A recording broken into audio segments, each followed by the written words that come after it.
नमस्कार दोस्तों, आप सभी का स्वागत है आपके अपने YouTube channel career tech for you पर। आज हम लोग इस वीडियो में चर्चा करेंगे यूपी टेट रिजल्ट 2021 के बारे में। आप सभी को पता है कि यूपी टेट का जो रिजल्ट है वो 8 अप्रैल को जारी कर दिया गया था, लेकिन उसके बाद रिजल्ट जारी होने के साथ कई सारी समस्याएं बनी हुई हैं। कहीं अभ्यर्थी अपना रिजल्ट नहीं देख पा रहे हैं और रिजल्ट देख पा रहे हैं तो उसमें कई सारी समस्याएं आ रही हैं। तो आज हम उन सारी समस्याओं पर चर्चा करेंगे और उन समस्याओं को देखेंगे कि क्या समस्याएं आ रही हैं और उससे रिलेटेड क्या उसमें सल्यूशन हो सकता है। उन सारी समस्याओं पे और उनके सल्यूशंस पे आज हम चर्चा करेंगे, तो वीडियो को अंत तक देखें।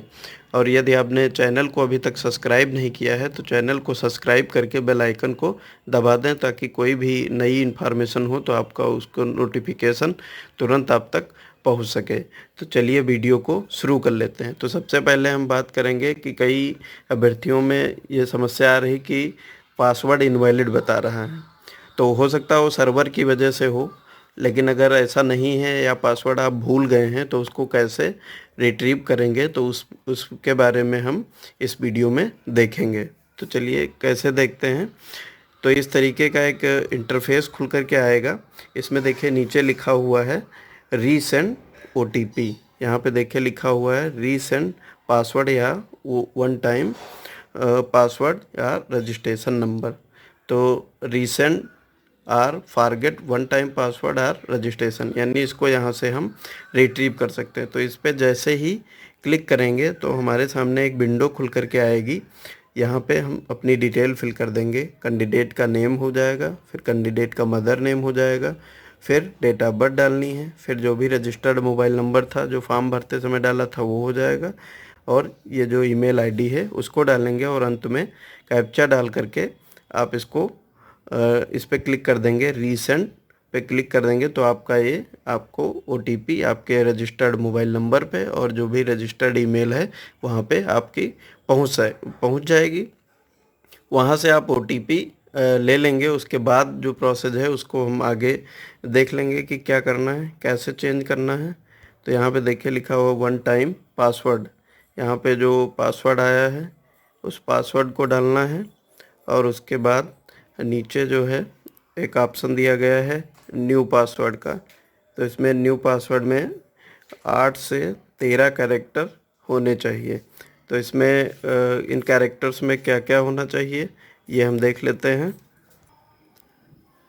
तो इस पासवर्ड में हमको एक स्पेशल कैरेक्टर रखना होगा, एक दो न्यूमेरिक डिजिट रख दें, और एक अपर केस और लोअर केस का लेटर रख दें, ताकि ये पासवर्ड हमारा स्ट्रांग बन जाए।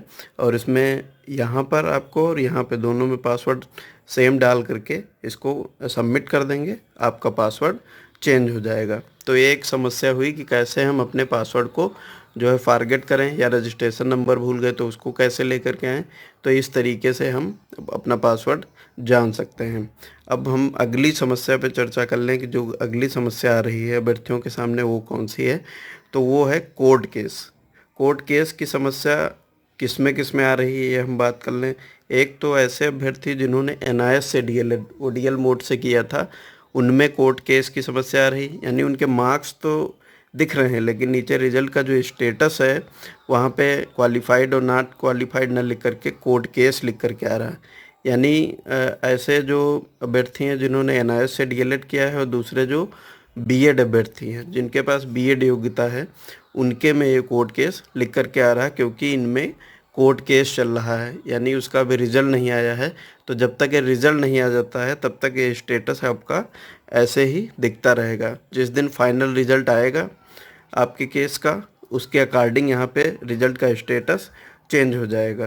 तो इस तरीके से ये जो समस्या है कोर्ट केस वाली, तो इस तरीके से हम लोग इसको देख सकते हैं कि ये समस्या सिर्फ दो तरीके के कैंडिडेट में आ रही है। एक तो जो एनआईएस से डीएलएड किए हुए हैं, और दूसरा जिनके पास बीएड है और उन्होंने प्राइमरी में डाला है, तो उनके सामने ये समस्या आ रही है। तो जैसे ही आपका केस क्लियर होगा आपका रिजल्ट का स्टेटस सही हो जाएगा।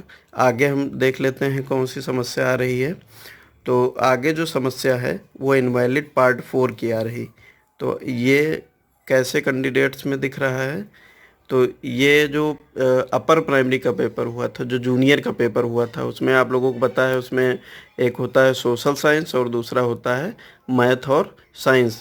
तो ये संभवतः उनमें समस्या आ रही जिन्होंने अपना जो सब्जेक्ट का कोड है, जो सब्जेक्ट का ग्रुप है, उसको चूज नहीं किया। यानी उन्होंने ये मेंशन नहीं किया कि जो पेपर देते समय जो ओएमआर में लिख करके आता है उसमें मेंशन नहीं किया कि मैथ साइंस है या सोशल साइंस है, इसलिए यहाँ पर आपका इनवैलिड पार्ट 4 बता रहा है। तो ये समस्या आप इस तरीके से, इसका जो है ये क्यों समस्या आ रही इसमें, इस वीडियो में हमने ये देखा। अब अगली समस्या पे चर्चा कर लें।